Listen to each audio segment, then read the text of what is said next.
உங்கள் கூடாரங்களில் ஒலிக்க வேண்டிய தெய்வீக ஸ்தோத்திர சத்தங்கள் ஒலிக்க போகிறது. தேவனுடைய பாடல் சங்கீத மழையாக அங்கு பெய்ய போகிறது. கலங்காதிருங்கள். எரேமியா 30:19 ஸ்தோத்திரமும் ஆடல் பாடல் சத்தமும் புறப்படும். அவர்களை வர்த்திக்க பண்ணுவேன், அவர்கள் குறுகி போவதில்லை.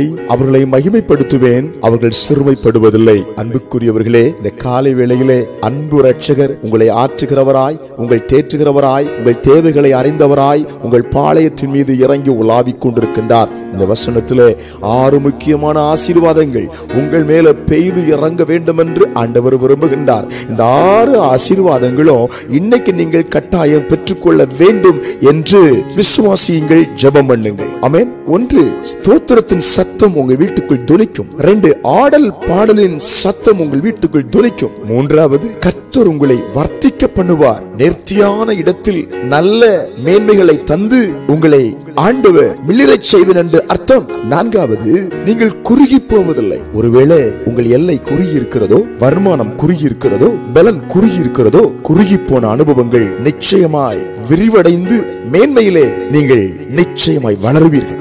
5, உங்களை மகிமைப்படுத்துவேன். ஆமென். எஸ், நீங்கள் தேவனுடைய வல்லமையை விரும்புகிறதுனால, அவரை நோக்கி பார்க்கிறதுனால கர்த்தருடைய மகிமை உங்கள் மேல் இறங்கும். ஆமென். அது எல்லாரும் காண்பார்கள்.